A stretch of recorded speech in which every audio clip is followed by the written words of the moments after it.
আপনার কাছে একটা বিষয় জানতে চাইবো যে আজ কিন্তু নোট বাতিলের পর পঞ্চম দিন, কিন্তু যেটা দেখা যাচ্ছে যে মানুষের দুর্ভোগ চরমে।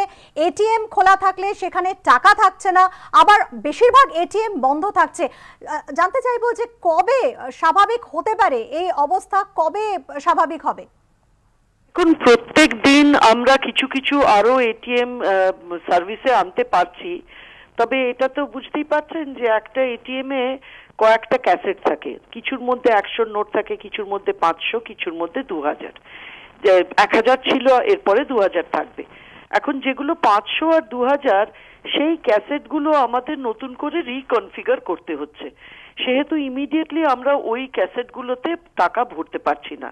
সেহেতু একটা এটিএম এ আমরা এখন খালি 100 নোট ভরতে পারছি, এবং একটা এটিএম এ 100-2500 নোট ধরে।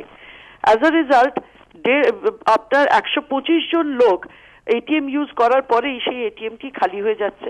এটা যদি আমাদের নিজেদের ব্রাঞ্চের মধ্যে এটিএম হয়, আমরা সঙ্গে সঙ্গে সেটাকে আবার ভরে দিচ্ছি।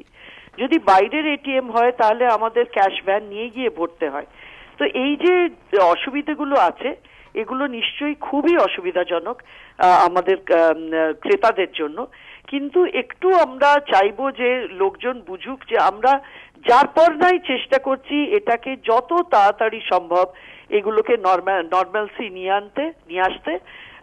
আসছে কালের মধ্যে অল ইন্ডিয়া লেভেলে আমাদের অলরেডি 2000 টাকার যেটা ক্যালিব্রেশন, সেটা শুরু হয়ে যাবে। আশা করছি কাল রাত্রের মধ্যে আমরা 1000 খানেক এটিএম 2000-এ ক্যালিব্রেট করতে পারবো। তারপরে প্রত্যেক দিন আরো কিছু বেশি বেশি করে আমরা করবার চেষ্টা করব। অ্যাট দ্য সেম টাইম 500 ক্যালিব্রেশনও হতে থাকবে, এবং 500 নোট পাওয়া মাত্রই আমরা সেগুলো এটিএম এ দিতে শুরু করব। তো আমার সবাইকার কাছে আন্তরিকভাবে আমার নিবেদন যে আমরা যতদূর সম্ভব চেষ্টা করছি এই পরিস্থিতিটাকে ভালোভাবে সামলে দিতে। একটু যদি সহযোগিতা সবাইকার পাওয়া যায়, আমরা নিশ্চয়ই এটা করে উঠতে পারবো। আরেকটা বিষয়, যে 4000 টাকা দৈনিক বদল করা যাবে, এই নিয়মটার বা এইটার কি কোনো নতুন নির্দেশিকা আপনারা আনছেন খুব শীঘ্রই?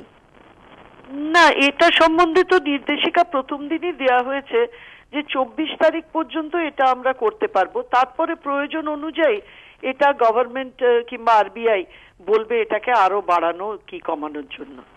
এটা অ্যাকচুয়ালি দেওয়া হয়েছে 24 তারিখ পর্যন্ত ইনিশিয়ালি, কিন্তু এটা হয়তো আরো কিছুদিন চলবে। যেরকম প্রয়োজন মনে হবে আমাদের, সেই অনুযায়ী আমরা এটাকে নিশ্চয়ই দেখব। গ্রাহকরা একটা বিষয় জানতে চাইছেন সকলেই, যে আগামীকাল কি তাহলে ব্যাংক বন্ধ থাকছে? আগামীকাল ব্যাংক বন্ধ আছে। এখন মুশকিল যেটা হয়েছে কি, আমাদের লোকজনরাও অনেক রাত পর্যন্ত, রাত্রির 11টা-12টা পর্যন্ত রোজ কাজ করছেন। সকালবেলা 8টার মধ্যে তারা অফিসে আসছেন। সেহেতু আমাদের যেটা কিছু কিছু স্টেটেতে ব্যাংক বন্ধ আছে, ওয়েস্ট বেঙ্গলেও ব্যাংক বন্ধ আছে। এখন পর্যন্ত আমরা এই সম্বন্ধে অন্যরকম কোনো কিছু শুনিনি, তবে সেরকম যদি কিছু হয় তাহলে আপনাদের আমরা নিশ্চয়ই জানাবো। আরেকটা বিষয়, যে 2000 টাকার নোট অনেক ক্ষেত্রে যেটা দেখা যাচ্ছে, ব্যাংক থেকে যখন 2000 টাকার নোট বদল করার পর 2000 টাকার নোট পাচ্ছেন গ্রাহকরা, একটা খুব অসুবিধার মধ্যে তারা পড়ছেন, কারণ এই 2000 টাকার নোট নিয়ে তারা দোকানে গিয়ে, বাজারে গিয়ে ভাঙাতে পারছেন না, এবং তাদের কাছেও খুচরো নেই, দোকানদারের কাছেও খুচরো নেই। তাহলে আরো বেশি করে 100 টাকার নোটের যোগান, এটিএম হোক বা ব্যাংক থেকে হোক, সেটা কি খুব শীঘ্রই সম্ভব? সেটা খুবই শীঘ্র সম্ভব। আমরা যতদূর পারবো 100 টাকার নোট দেওয়ার চেষ্টা করব। একটাই হয় কি জানেন তো, যে 100 টাকা গুনতে অনেক সময় লাগে, এবং যখন প্রচুর পরিমাণে লোক দাঁড়িয়ে আছে লাইনে, আমরা চেষ্টা করি যতদূর সম্ভব তাড়াতাড়ি করতে।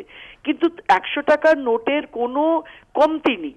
এটা হচ্ছে কি, আমরা 10,000 যে কাউন্টার থেকে নিচ্ছে, তাকে আমরা দুটো 2000-এর নোট, বাকি 6,000 100 টাকায় দিচ্ছি। মুশকিল হচ্ছে কি, যাদের দেয়া হচ্ছে তারা হয়তো গিয়ে খরচা করছেন না, কেননা প্রথম দিকে মানুষের একটা মানসিকতা হয় কি, যদি না পাওয়া যায় সেহেতু এটাকে আমি কাছে ধরে রাখি। আমরা সবাইকে বলতে চাইছি যে এই মানসিকতার কোনো প্রয়োজন নেই। যত প্রয়োজন সেই পরিমাণে আমরা টাকা দেব। কিন্তু বুঝতেই পারছেন, আমাদের তো যে স্টাফ স্ট্রেংথ, সেটা তো হঠাৎ করে বেড়ে যায়নি, অথচ কাজটা হঠাৎ করে অনেক বড় পরিমাণের সামনে এসে গেছে। সেহেতু আমাদের একটু দেরি হচ্ছে।